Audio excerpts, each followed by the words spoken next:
Magandang umaga po Pilipinas. Welcome po sa Agri TV, Mad About Koi. My name is Mike Hernandez with Leslie Hernandez of Kois and Ponds Farm Las Piñas.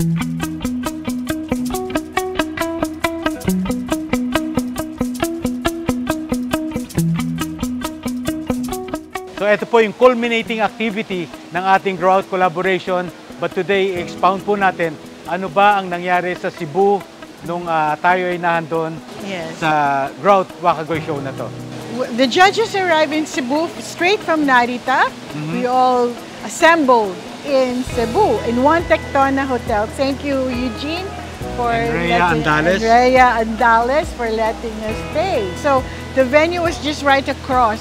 They started with ribbon cutting in the morning, and then the collab muna ang ginudge nila. Yeah, the collab muna. With 3 judges, and there was a little sharing on why this koi won, why this koi, beat the other kois. Of course, hindi magiging successful yung Cebu leg na ito kung di sa mga magagaling na kaibigan natin sa koi. In particularly, si Dennis Yokoy Pipito. Yes, and the winners si as well. Brian Michael Enat, congratulations. Yes. And then Gila. Gila there. Wow, God. Si President Aldrin, no? Aldrin also. Sana wala tayong makalimutan kasi napakadami nila dito. Pero probably while discussing about the show, makikita po naman ninyo yung mga faces ng mga taong talagang nagsumikap na magpursige upang gumanda po itong katangi-tangi at kaiba-ibang koi competition na ito na ginawa natin sa Cebu. Yeah, it started in Cebu.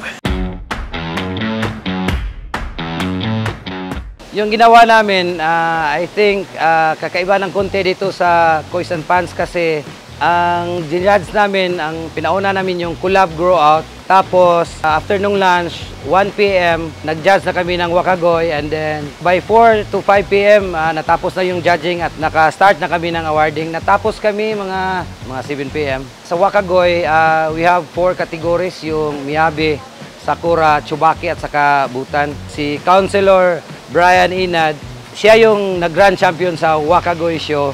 And then pinala din tayo si Sir Stevenson Ang, siya yung nanalo sa Koi Grow Out Collab, siya yung grand champion sa Visayas. Mga ka-Agri TV, with me ang mga Team Visayas, mga winners ng first leg ng Visayas Grow Out at Wakagoy Show. With me is the grand champion ng Wakagoy Show Visayas League, Sir Brian Inad. Thank you. Oh, and then si Sir Stevenson naman, siya yung nag-grand champion sa Grow Out Collab Visayas League. At saka si Sir Eugene, siya yung adult champion. Sa akin lang, enjoy the hobby and enjoy the process. Enjoy din po at saka sana madami pa tayong mag-keep ng koi. Okay, so nasabi nila, enjoy the hobby po, and then special thanks to Cebu kasi I'm from Manila, pinaalaga ako lang sa Cebu. To Sir Mike and Ma'am Glessy and to the whole Kois and Ponds team, create pa tayo ng maraming events na ganito. And then, ang ganda, ang saya. Thank you so much. Thank you so much.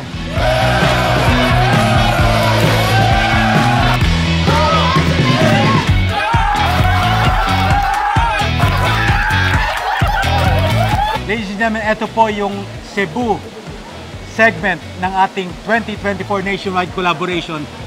Maganda, mahaba po to. But next week, join us again. Glass, saan tayo pupunta? Southern Koi Farm in Pulumulok, Southern Cotabato. We really had fun, great Such party. a blast, always with Colonel JR. Colonel JR Pineda. Join us again next week. And my name is Mike Hernandez with Leslie Hernandez of Kois and Ponds Farm Las Piñas. Dito lang po yan, walang iba. Sa Agri TV at iba pa, Mad About Koi. Kita-kits. Bye-bye. Bye.